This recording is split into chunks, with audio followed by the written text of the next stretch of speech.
Hi viewers. இன்னைக்கு December 25 Siragadikka ஆசை serial என்னாச்சுன்னு சொல்லி பார்க்கலாம்க்கு முன்னாடி சேனல் சப்ஸ்கிரைப் பண்ணாதவங்க மறக்காம சப்ஸ்கிரைப் பண்ணுங்க. இன்னைக்கு என்ன அப்படின்னு சொல்லி பார்த்தீங்கன்னா, எங்க முத்து அவரோட ஃப்ரெண்டும் அந்த மனோஜோட ஃப்ரெண்டும் வந்து அவங்கள தேடி போயிட்டு இருந்தாங்கல்ல. அப்போ அந்த இளநீ கடைக்காரர்கிட்டே போறாங்க.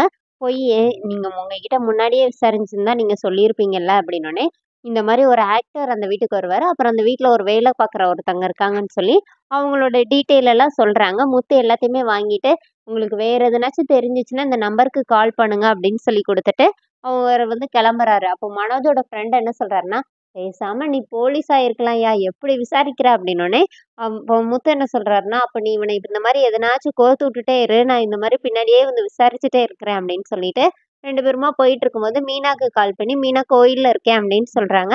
இப்போ முத்துவும் கோயிலுக்கு வந்துடுறாரு. அப்போ ஜீவா வந்து 2 பேருக்கும் கூலிங் கிளாஸ் கொடுத்தாங்கல்ல, அதை 2 பேருமா போட்டுட்டு போட்டோஸ் எடுக்கிறாங்க.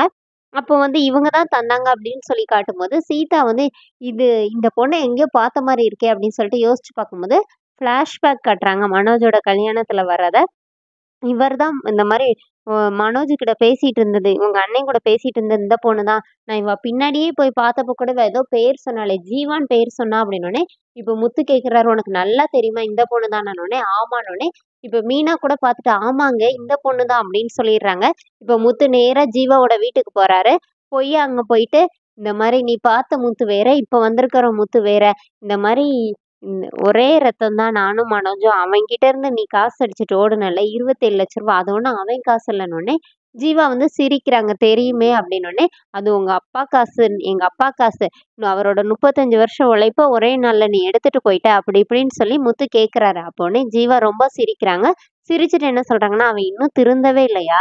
அந்த காச தான் நான் போன வாட்டி வந்தப்போவே அவன்கிட்ட குடுத்துட்டேனேன்னோனே, நீ தானே சாட்சி கையெழுத்து போட்ட, இன்ஸ்பெக்டர் கூட போய் கேளு. அந்த இது இருக்கும்ல, அத கூட வாங்கிக்கோ அப்படின்னோனே, இப்போ முத்து கேட்குறாரு, "நீ உண்மையாவா சொல்றேன்னோனே?" "உன்கிட்ட எதுக்கு நான் பொய் சொல்லணும்? ஆனா உங்க அண்ணன் இத சொல்லவே இல்லையா? அவன் முன்னாடி இருந்தே அப்படிதான். அவன ஏன் நான் கழட்டி விட்டுட்டு போனேன் தெரியுமா?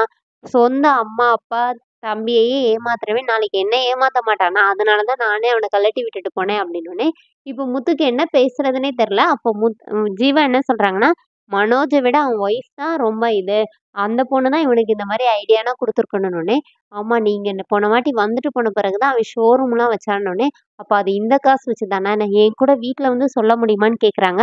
அப்போனே அவங்க கேட்குறாங்க, நான் எதுக்கு உன் கூட வரணும்? நீ போய் அந்த காப்பி வாங்கிட்டு போய் காட்டுனோனே, இல்ல எங்க அம்மாவட்ட அவன் எதனாச்சும் சொல்லி சமாளிச்சுருவான். நீங்களே வந்து சொன்னா தான் சரியா இருக்குன்னோனே, இப்போ அவங்க வந்து யோசிச்சுட்டு அவங்க கூட தீர்க்க வேண்டிய எனக்கு ஒரு கணக்கு இருக்குது. வா போலான்னு சொல்லிட்டு 2 பேருமா கிளம்புறாங்க. இப்போ முத்து வீட்டுக்கு வராரு.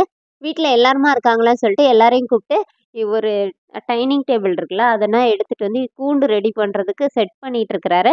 அதோட என்னோட எபிசோட் எண்ட் பண்ணிட்டாங்க. அடுத்து வருவது என்ன அப்படின்னு சொல்லி பார்த்தீங்கன்னா, விஜயா போயி மனோஜ் கிட்ட போய் கேட்குறாங்க. சட்டைய பிடிச்சு, "உன்னால எப்படிடா என்னை ஏமாத்த மனசு வந்துச்சு?" அப்படின்னு சொல்லிட்டு கேட்குறாங்க. அப்போ மனோஜ் என்ன சொல்லிடுறாருன்னா, "நான் எதுவும் பண்ணல. எல்லா ஐடியாவும் ரோஹிணி தான் குடுத்தான்னு" சொல்லி ரோஹிணிய கை காட்டிடுறாரு. இப்ப விஜயா போய் ரோஹிணிய செவுட்டுலயே ஒரு அறை விடுறாங்க. ரோஹிணி அப்படியே தடுமாறி கீழ விழுந்துடுறாங்க. அப்புறமா எந்திரிச்சு நின்னோனே, "உனக்கு எவ்வளோ தைரியம் இருந்துச்சுன்னா, அந்த காசு உங்க அப்பா அனுப்புனதுன்னு சொல்லிட்டு எங்களையும் ஏமாத்தியிருப்ப" அப்படின்னோனே, இப்ப ரோஹிணி அப்படியே நிக்கிறாங்க. அதோட என்னோட எபிசோட் எண்ட் பண்ணியிருக்காங்க. Thank you.